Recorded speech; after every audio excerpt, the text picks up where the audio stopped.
the trade association in charge of representing the video game and interactive digital media industry in Ontario. So today we're very proud to organize this event with the support of our partners, Global Affairs Canada, Ontario Creates, and the Canada Media Fund. I had the opportunity to go on a trade mission to Seoul, South Korea about 6 years ago. And if you were there earlier, you heard me say I was very impressed with the video game industry there. South Korea is the home of global publishers such as Nexon, and they know how to commercialize video games in South Korea and in Asia. No wonder they are the fourth market for video games in the world. It was 6 years ago, already they were in a leading position, and now they've grown even more. So my conclusion there was that there were great business opportunities for Canadian companies in South Korea, and also working with South Korean companies to access Asian markets. So before we start, the other thing I want to say is that when I was there, I had the help of the trade commissioner there, and it was instrumental to the efficiency and the productivity of my visit. So we're very fortunate to have Canadian trade commissioners. And some of you are going to meet not only Jennifer this evening, but others throughout the evening and tomorrow as well through our B2B marketplace. So before we start, I also want to talk a bit about logistics. So the session will last between an hour and a half, depending on your questions. So first off, we're going to have a short presentation on the services of the trade commissioners by Jeffrey Crossman. And I will introduce Jeffrey in a few seconds. And then Jennifer Kay, who's the first secretary and trade commissioner for the video games industry at the Canadian Embassy in Seoul, will talk about the South Korean video game market, as well, very importantly, the do's and don'ts of doing business in South Korea. So in terms of your questions, please ask them as they come in the Q&A, but we will address them during question breaks. So after Jeffrey talks, and then a few times during Jennifer's presentation, and at the end as well. And we'll wrap up before 8:30. So without further ado, I'll introduce our friend Jeffrey Carson. Jeffrey is a trade commissioner covering the creative industries for Global Affairs Canada. He supports the video game industry, interactive digital media, arts, cultural industry, a lot since 1992. Jeffrey has held roles as a cultural trade commissioner at the Consulate General of Canada in New York and the High Commission of Canada in London. I can tell you by experience, we're very lucky to have Jeffrey helping us navigate the opportunities. And without further ado, I'm going to pass it on to Jeffrey. Up to you. Merci, Lucie. Thank you, Lucie. As mentioned, my name is Jeffrey Crossman. I'm pleased to meet you, or see you, or present to you. Les présentations seront en anglais, mais par contre, on peut répondre aux questions en français. So just to let you know that, and maybe I will share my screen. I'm just going to give you a very brief overview of what trade commissioners do. Lucie, can you see the screen? Perfect. So trade commissioners are about making contacts. We make contacts, I contact or make contacts and connections with clients, with my colleagues, and my colleagues make contacts or connections with their contacts locally. My elevator pitch is I help creative cultural entrepreneurs export. So just to give you an idea, our clients are you're based in the community, you have economic ties to Canada, you are export ready, and you will provide economic growth. So I focus on clients who create their own IP own the IP and then wish to license the IP. And that works across all the other sectors that I work with. As Lucy said, I work with film and television producers, music, publishing, performing. I work with art dealers, book publishers, anyone who creates content in Canada and wishes to export it. So as Lucy said, I'm a trade commissioner. I'm based in Toronto. We do have trade commissioners across Canada in regional offices, and our job is to work with you, the client, while we're in Canada, while you're in Canada, hopefully while we're in almost the same time zones, so that I can help prepare you for international markets. So we'll talk about your export plan, your business plan, etc. And then once you're ready to be connected, then I connect you to my mission colleagues. So I work with cultural trade commissioners or trade commissioners. I also work with cultural promotion officers, but I won't bring that up in this case because cultural promotion officers often deal with the performing arts and visual arts. So it just depends. Every connection is different. And we have Jennifer here today. She's a trade commissioner based in Seoul. And so she provides you with assistance in selling your product abroad. So like I said, I may be helping you for preparation for international exports.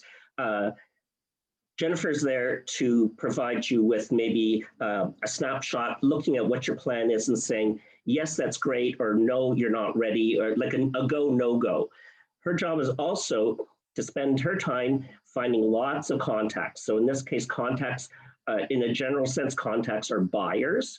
So it could be publisher, but also like in the film and television world, we're also looking for co-production opportunities where a film or television producer can find a foreign co-producer. So those are the kind of contacts that we try to curry. And then Jennifer is then able to make the connection with you.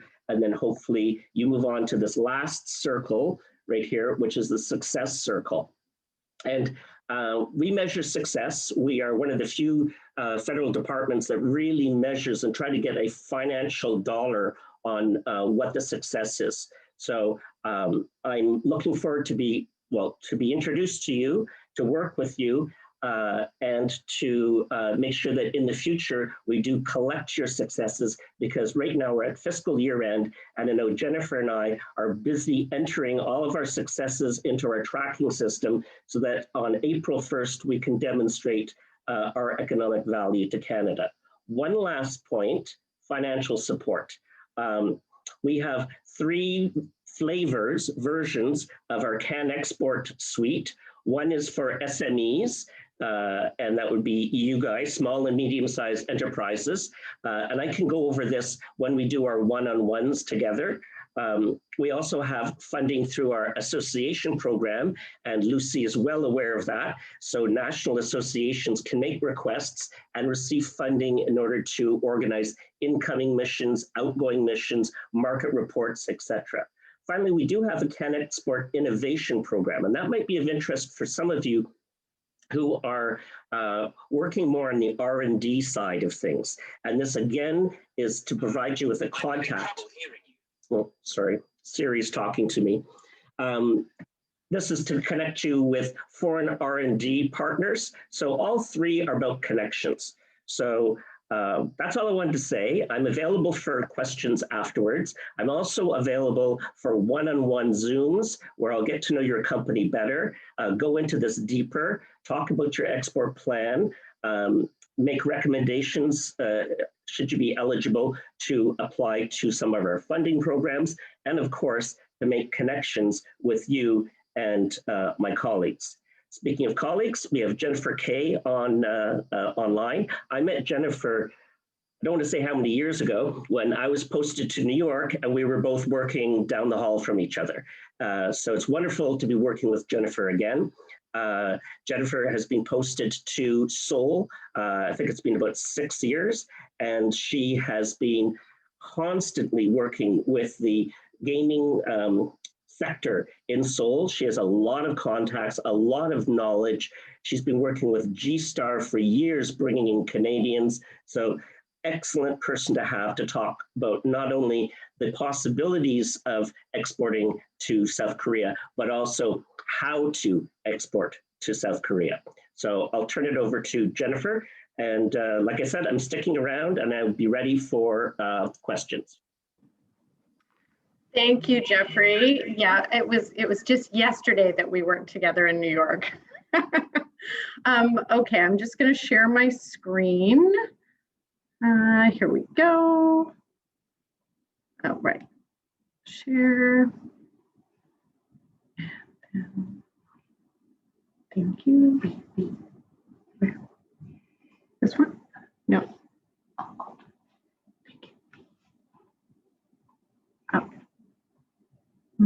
Here we go. Thank you. Thanks to my colleague, Sophie, who's more technically able than I am. Good evening, everyone. Happy St. Patrick's Day from the future. It is great to be here. As Jeffrey said, my name is Jennifer Kay. I'm the Trade Commissioner responsible for gaming at the Embassy of Canada in Seoul, South Korea. And so I will just get started here. So I would like to take this opportunity to thank Katie and Lucy from Interactive Ontario for making this presentation possible. Also a shout out to Jeffrey from the Trade Commissioner Services Regional Office in Toronto, as you just heard. He is amazing and super helpful, and he knows everyone in the creative industries. So we're really looking forward to the Export Cafe that's going to take place today and tomorrow. And if you haven't already booked a meeting with me, I'm available. So let me know, drop me a line, and we'll make a plan. I'd love to talk to you. So the Korean market, a few key facts. So I'm going to, as I said for the agenda, I'm going to provide a market overview on gaming in South Korea. Then I'm going to talk about trends over here and who the biggest players are.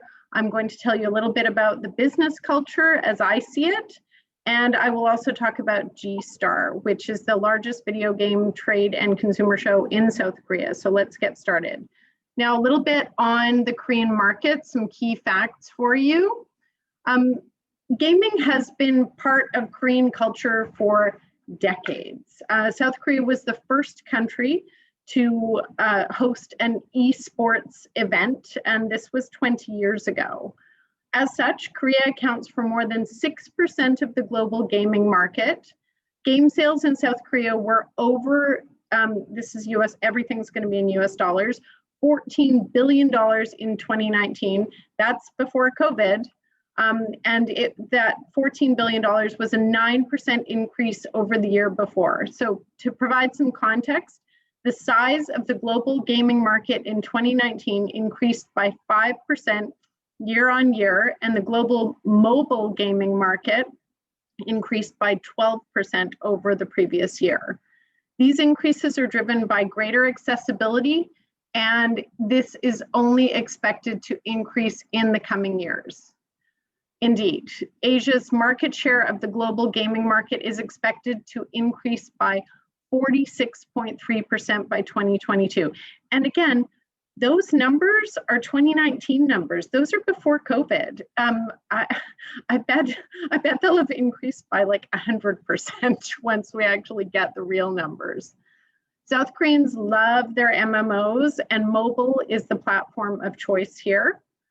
If we look at the numbers, mobile passed PC in terms of the market 4 years ago in 2017. And in 2019, for the first time, only the PC gaming sector decreased by 4.3%, while sales in other sectors increased year on year.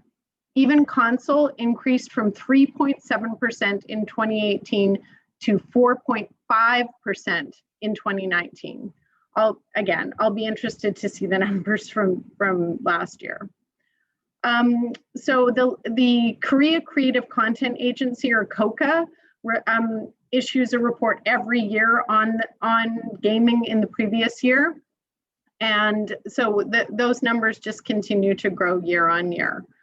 And I just want to caution that Korea is is not Japan. So if we're talking about consoles, this is still a mobile gaming market. Consoles are coming up a little bit, but it's still challenging to sell a console game here. Finally, I said in the top second box that Koreans also import games. This was particularly true in 2017 and 2018. It fell off a little bit in 2019 with negative growth of 2.5% in 2019. And this, I'm not sure how that's going to show up for 2020. So some trends. These are the main trends in Korea. As I said earlier, mobile games are king here. And South Korea is currently the world's largest producer of blockbuster mobile games that have a production cost of $1 million or more. There does seem to be more interest, as I said just now, in console gaming a little bit. But as you can see from the previous slide, the market share of console here in Korea, while growing, is still very, very small compared to mobile and PC. The game production business that focuses on mobile and console games is expected to grow significantly. Children and women prefer mobile platforms that are easy to access and operate. And the use of mobile games has increased during the past year as people spend more time at home and in non-face-to-face activities due to COVID-19.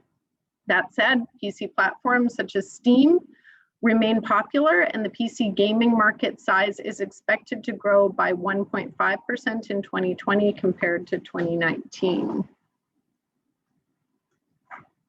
Looking at the bullet on neutro games, so that's the third bullet down, these are becoming more popular as a result of their original reputation. Basically, Korean companies are taking older games, recreating them, particularly as mobile games, and re-releasing them. That said, this has become a bit of an issue as the companies re-releasing titles are the big companies like Nexon, as Lucy said, NCSoft, Gravity, Bluehole, Webzen, et cetera, et cetera.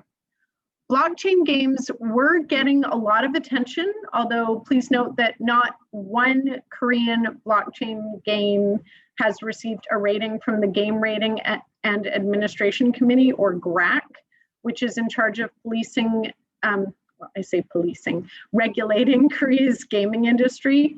If a game doesn't have a GRAC rating, it can't be played in South Korea. That may change and things move quickly in this market, as I said. Moving on, who's playing what? This chart shows who's playing what. Let me tell you how these numbers have shifted over the past couple of years. A small hint, they haven't shifted much except for console and mobile to a limited extent. For mobile games this year, it was 49.7%. Last year, it was 46.6%. PC games this year, it was 30.9%. Last year was 35.1%. That's a pretty significant change. Arcade games this year, 1.4%. Last year, 1.3%. Not much of a change. Console games this year, 4.5%, last year, 3.7%. As I said, Korean companies are experimenting with console games, but as you can see from this table, mobile and PC are still the major types of games that are sold here.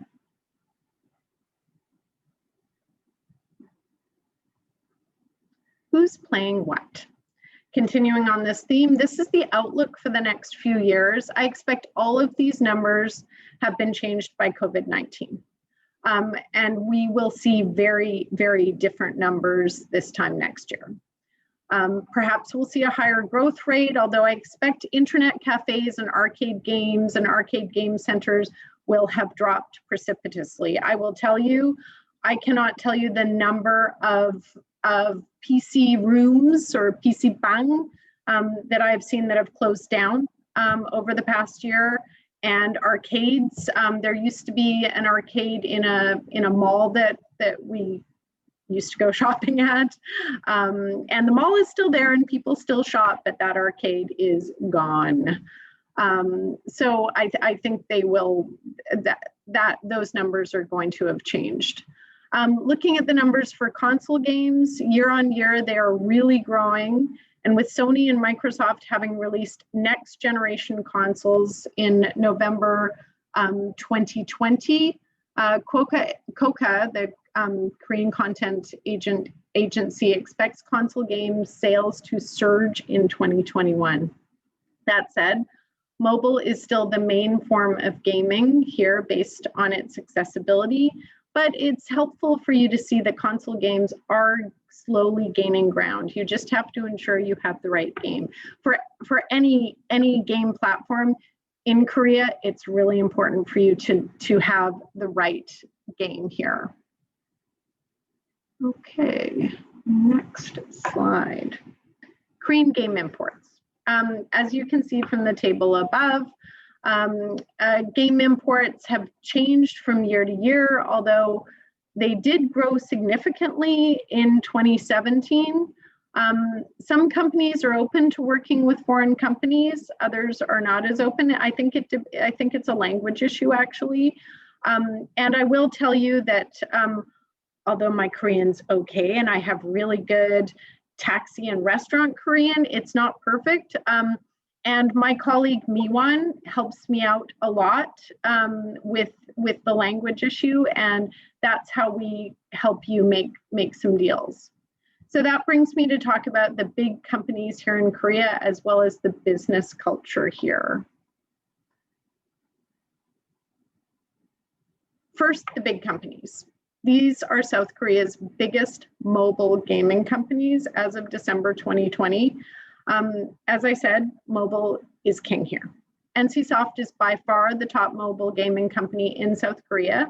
Their mobile game sales rose by 9% and make up 60% of their total sales. Netmarble is probably better known worldwide than NCSoft due to their K-pop sensation game featuring BTS, and their popular game V4. Nexon is kind of the grand old dame of gaming in Korea, but it's rising in the mobile gaming sector because of their popular game V4, which is, I think, their first entry into the mobile market. Gameville and Come To Us, these are actually one company now. And interestingly, their revenue from Summoner's War Sky Arena, a 2014 game, reached a record high with 90% coming from overseas. Pearl Abyss does MMORPG games, and it seems to be looking beyond Korea. Kakao Games, Kakao is a very well-known messaging app here, but it also, there's Kakao Shopping, Kakao Pay, and anyway, there's Kakao everything here. It's been traditionally, Kakao Games has traditionally been more of a publisher than a developer, although that is also has been changing in recent years. NHN Entertainment has made news here for its partnership with Japanese company Nintendo. And I understand NHN is transitioning to become chiefly an IT company. Finally, PUBG Corporation and Bluehole makes one of the most popular games in South Korea. Some recent developments, Korean companies are frankly a little bit more inward looking these days, especially the bigger companies like Nexon. I have had people tell me that they're not looking at working with SMEs unless those SMEs have a AAA game. But sometimes if you have the right game, they will make exceptions. These are the big guys. There are lots of smaller companies, and the TCS in Seoul, i.e.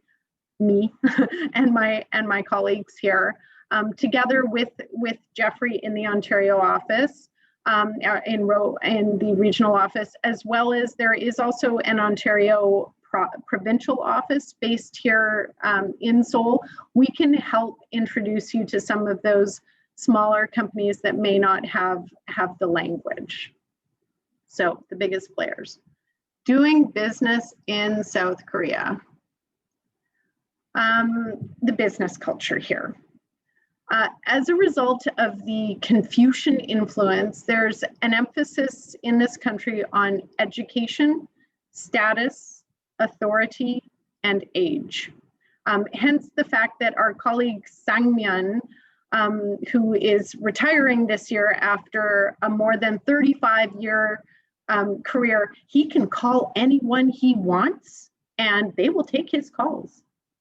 Me, not so much. But it's not impossible. It's not impossible. Given the importance and value that, that Confucianism places on relationships, South Korea has a relationship-based business culture. That means that people like to meet the folks with whom they will be doing business. They like to meet you in person. It helps establish credibility, and it allows for an honest and open discussion early on. Koreans are comfortable doing business with people to whom they feel personally connected. Keeping this in mind, mutual intermediaries can be very helpful in terms of establishing business connections.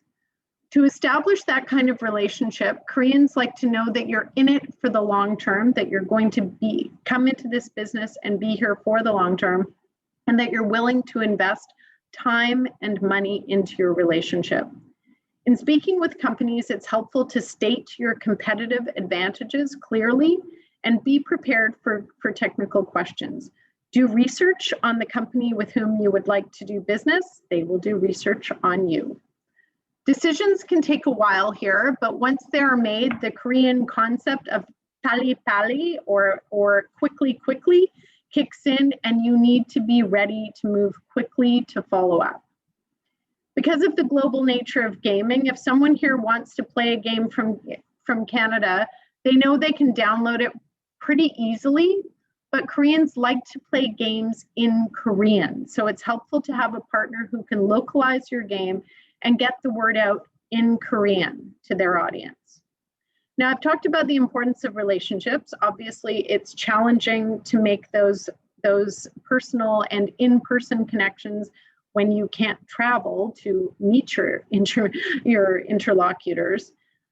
We can't travel right now. But companies are coming around to the concept of doing business online, slowly. Finally, let's talk about language.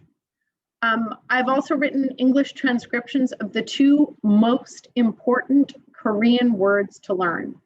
안녕하세요, which means hello, 안녕하세요, and 감사합니다, which means thank you. Those are the most important words to know. These two expressions will get you so far in this country, and they will help you establish those all-important business relationships.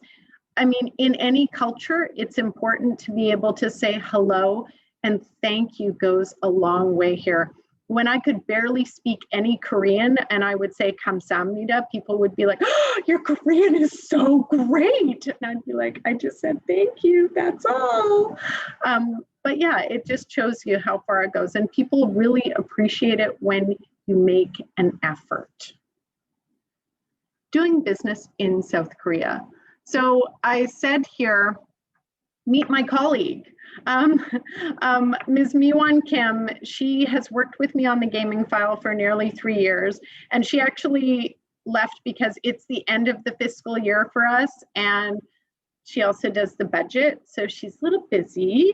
But I just want to flag her as a person, and when I leave this summer, there will be another Canadian who will come in and replace me. And she is amazing and so great and super, super excited to work with all of you. And Miwon is, again, she's the locally engaged glue that holds everything together in this embassy. She is the person who will be the local contact for the local companies. And I will ensure that I leave both her contact details and my successor's contact details. I would also like to let you know, as I said earlier, that Ontario has a provincial office here that is co-located here at the embassy in Seoul. There are also other offices, other provincial offices here as well. There's a British Columbia office, as well as an Alberta office, and there is actually a Quebec government office here, but they're not co-located here at the embassy. So we have 3 provincial offices here. We all work very well together. We enjoy working together, and we are here to help you. So let's move on. Let's talk about coronavirus, because, you know, why not? It's affected gaming. Of course it has. Worldwide, there are a lot more people playing video games, no matter where you are. There are 84% more apps worldwide. South Korea hopes to make gaming a key post-pandemic industry, which means more competition from Korean gaming companies, but it also means that some regulations will be eased. For example, the rating system will be streamlined and hopefully made simpler. However, one area to watch is that foreign companies without a Korean unit will have to designate a local agent. That means you need a local partner in Korea responsible for addressing user complaints and rectifying unfair practices. That's why it's helpful to have a local partner or intermediary. The Korean government will also make an effort to improve public awareness of gaming, including education, and the right use of games, and introducing more family-oriented game culture festivals. G-Star. Let's talk about G-Star. Some of the challenges of doing a virtual show in South Korea, which prizes face-to-face interactions, and the importance of relationships. As COVID-19 continues to change our business culture here, things may change here. They're already changing. We here in Seoul will do our best to be as helpful as possible to you and try to connect you with some great Korean partners. It's important to be persistent and to demonstrate your interest in this market. Do your research before you come here. CKFTA. So now is where I get a little bit corporate, and I fly the flag. Let me tell you about the Canada-Korea Free Trade Agreement.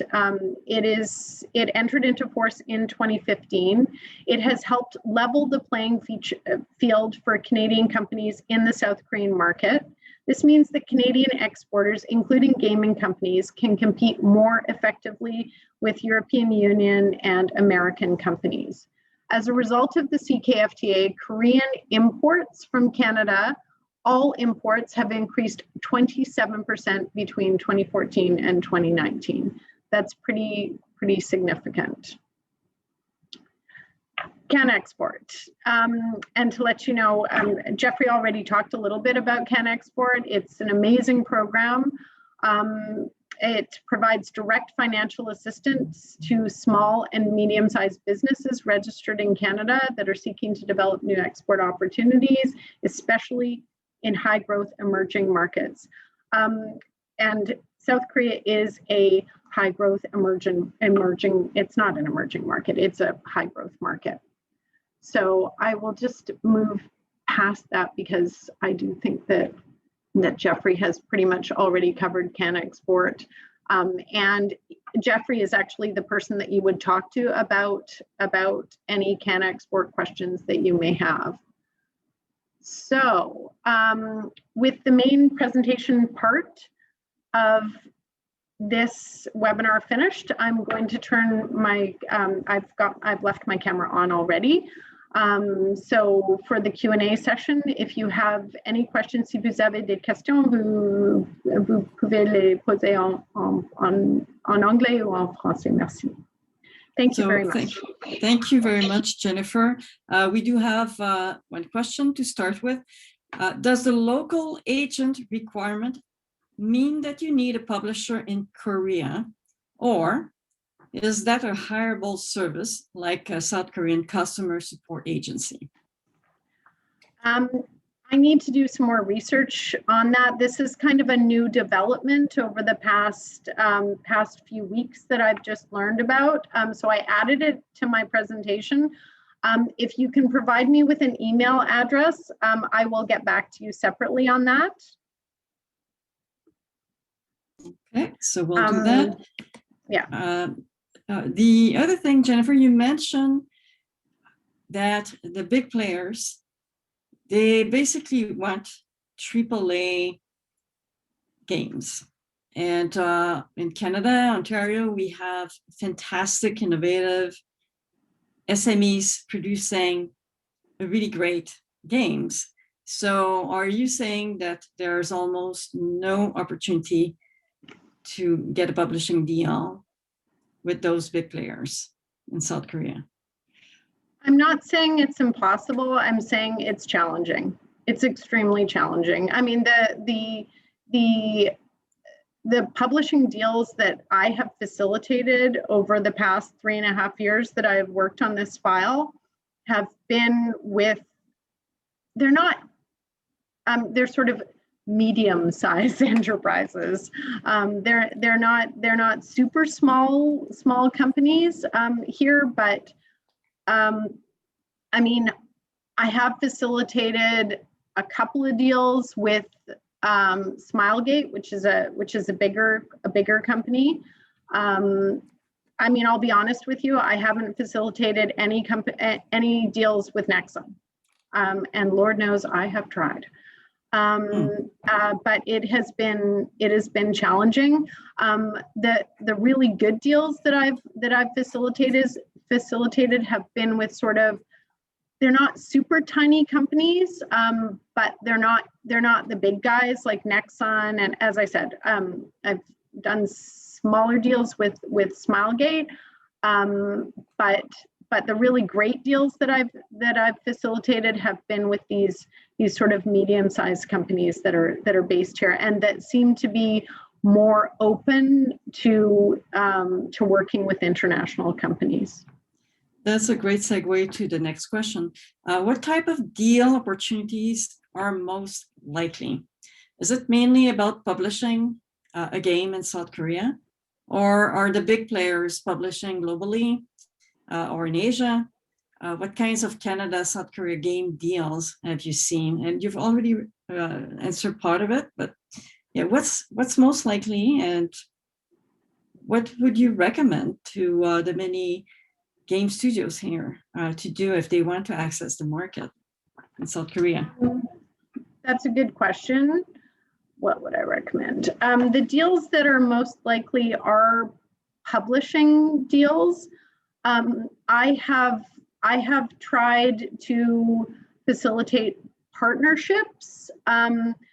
I mean, these bigger companies, like if we're talking about like doing sort of work for hire, that is really difficult to do for one of those bigger companies, because the bigger companies, if they're going to get work for hire, they're probably going to do it locally, where they can get a local company, a local Korean-speaking company to do their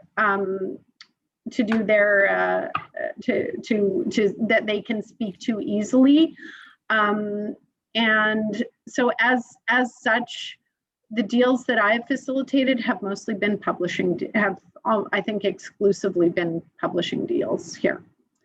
I'm not saying that I don't try to get partnership deals, because I sure do try to get partnership deals where companies will work together, but the company needs to have English language capability, or the Canadian company needs to have Korean language capability in order to facilitate a partnership. And that's not impossible. I mean, I've met a lot of Canadian companies that have Korean Canadians on staff, that have an ability to speak both English and Korean.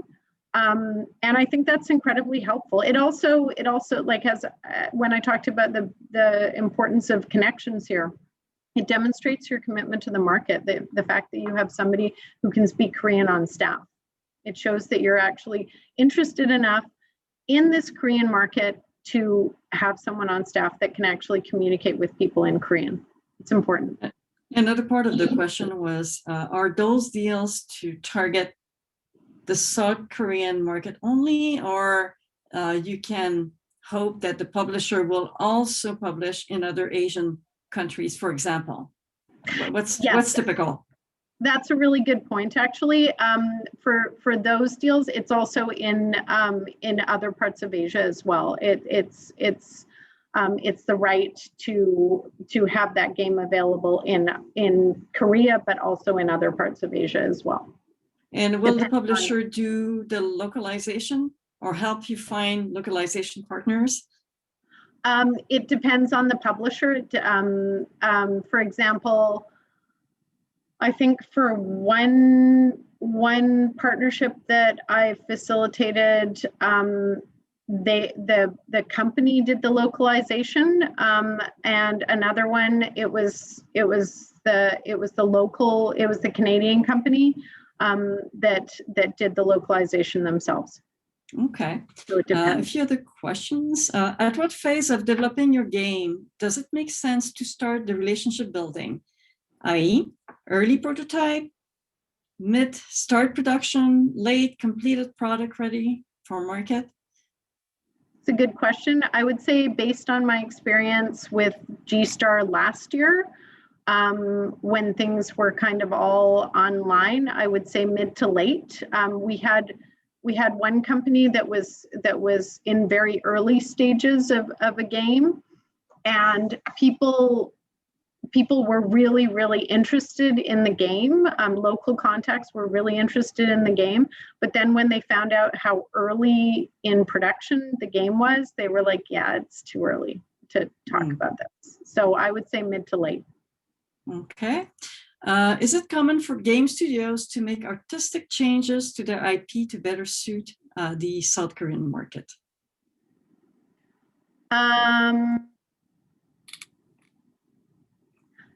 Not in my experience. I mean, basically, a company will pick up a game if they think it will do well in the Korean market when they see that game. If they don't think it will do well in that it won't fit in the Korean market, they won't pick it up.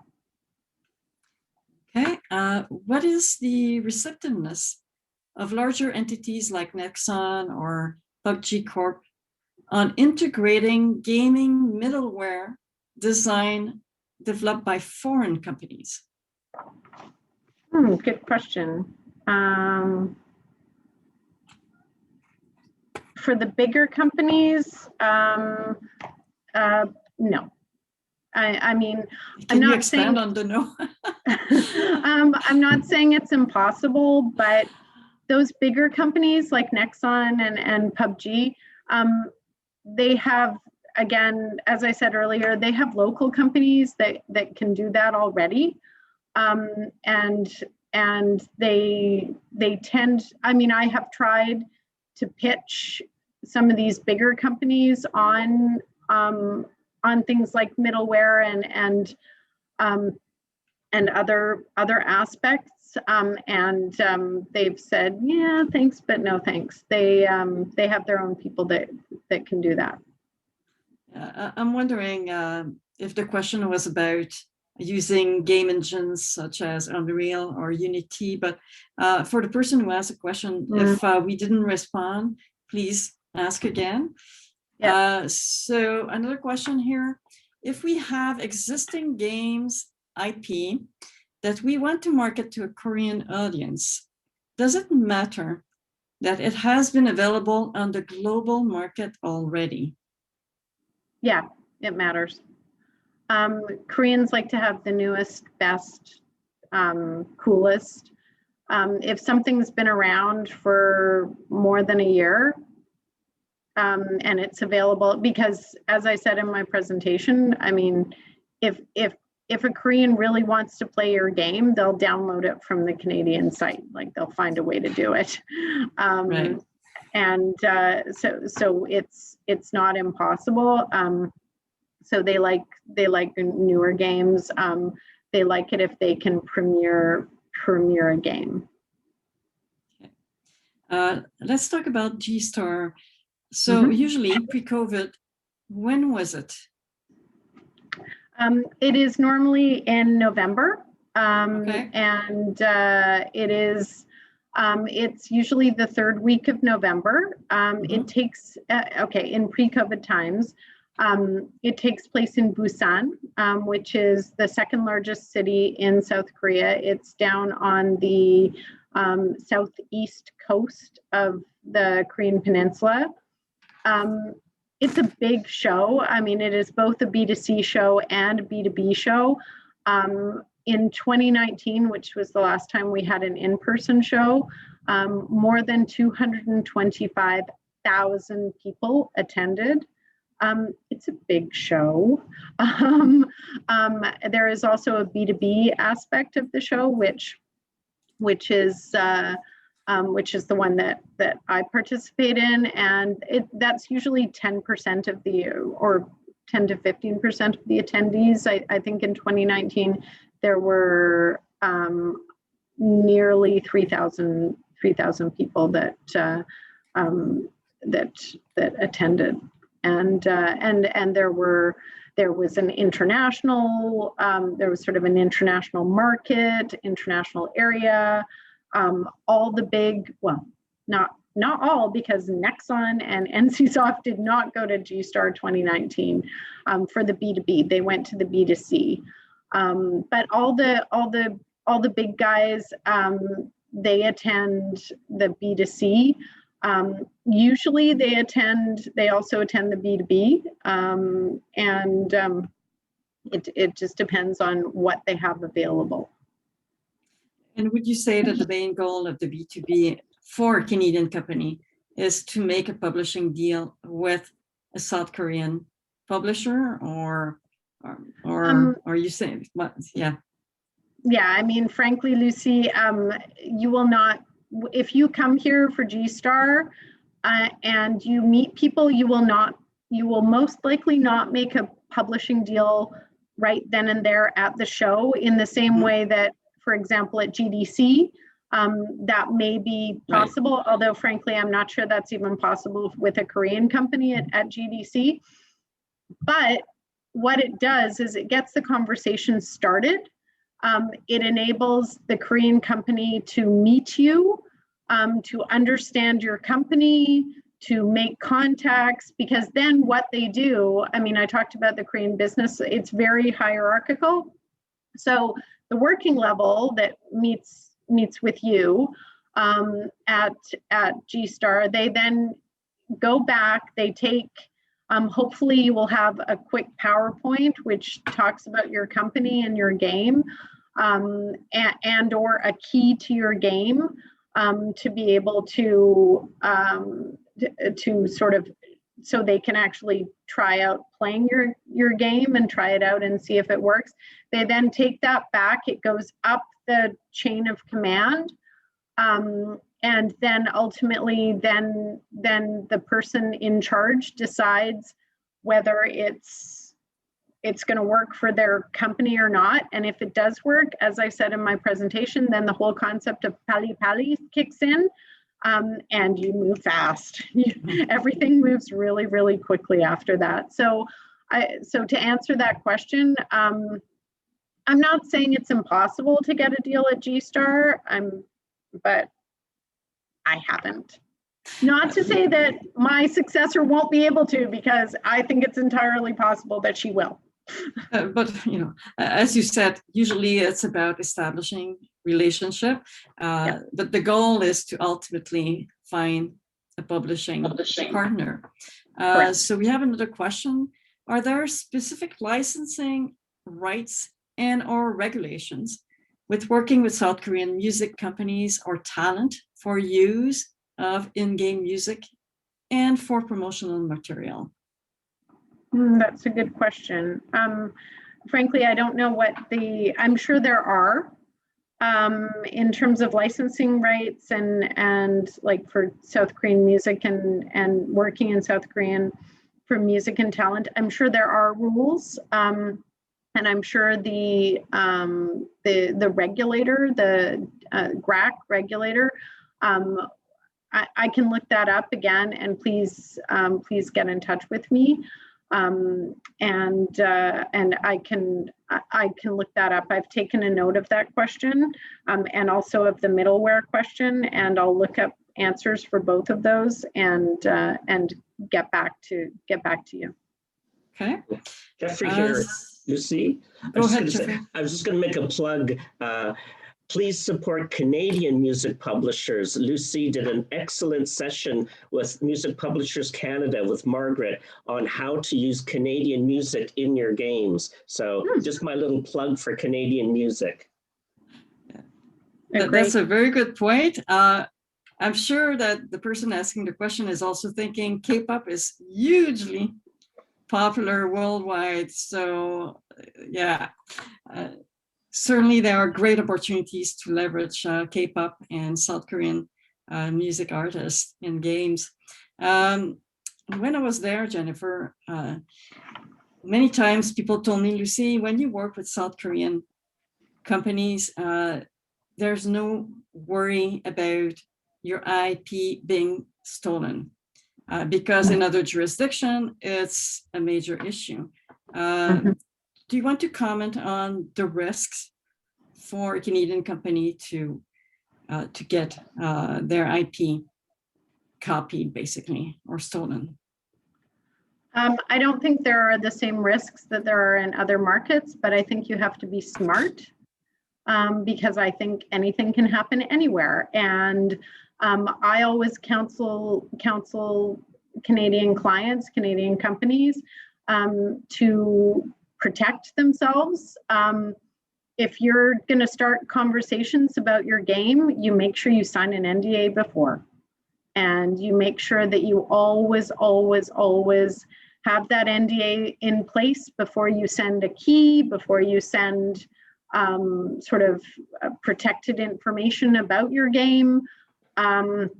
Basically, before you start having serious conversations about your game, it's just to protect you. Okay.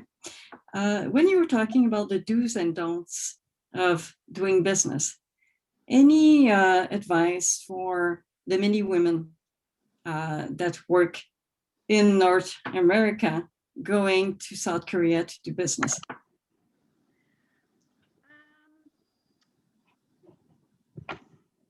Advice for women.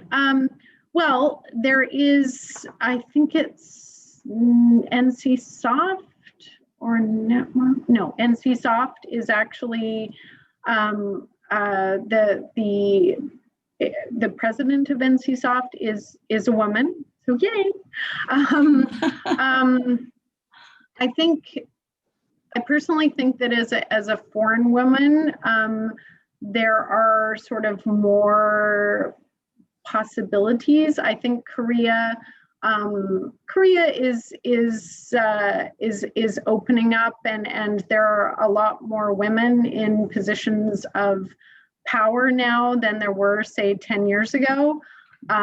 Right up until the end of last year, the foreign minister was a woman, Kang Kyung-hwa. And some of the senior ministers in the government here are women. And I will also tell you that I would say about 40% of the people that I've worked with at the bigger gaming companies, like at the working level, are women. Like my local contacts, a lot of them are women, and the reason for that is that I think that a lot of these people, I mean, I am told to work with the people that can speak English because it's just less painful for everyone, and so they and there are a number of women that have gone and lived in another, for example, English-speaking country. So most of the people that I know that have gone and lived that work for these bigger companies that have gone and lived in another country like the US or Canada, they're women. So I would say in terms of advice, I mean, I think it's less about who you are and whether you're a woman or a man, and more about if you have a good game. If you have a good game, they're going to talk to you. It's not going to be a question of whether you're a woman or a man. If you have a good game, they're going to talk to you. And I have to say, that's my experience when I went to Seoul. I was very impressed with how people do business in South Korea. So I appreciate that you're confirming that it's not only still the same, but I'm sure it has continued to grow in terms of the number of women in business over there. We are close to 8 o'clock, and I don't see other questions. One thing that has happened over the last 6 years is the rise of immersive technology and experience, albeit COVID has, slowed down the growth. South Korea is one of the largest market from what we hear in terms of VR, AR. Jennifer, I know we didn't ask you to talk about immersive, but if you have any comments about that, please do so. I would say, well, South Korea was one of the first countries in terms of VR, AR, and was probably a couple of years ahead of North America in terms of VR technology and immersive tech.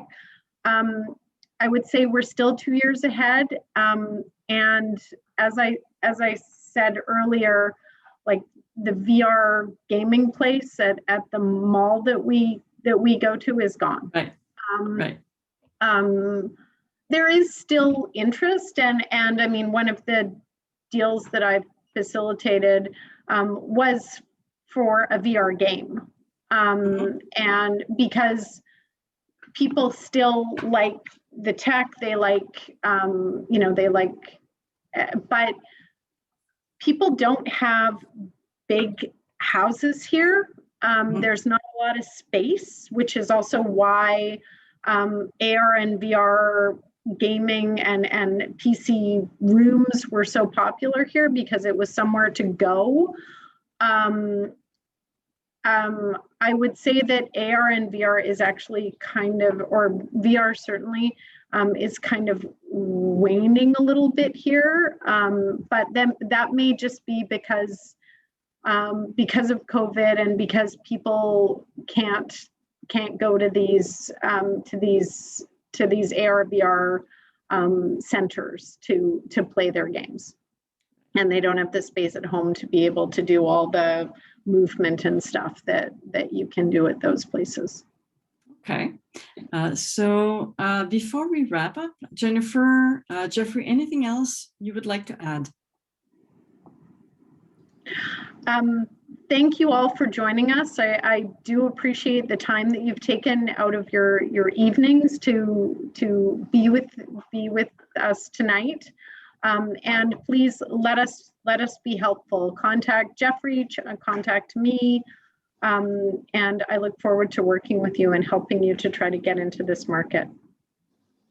Just likewise, I know that Lucy and Katie have been collecting names and information on those interested in having a one-on-one meeting with me. I'd be pleased to, please just supply it to Katie and Lucy, and then I will get back to you and book one-on-one meetings. We can go over your export plan.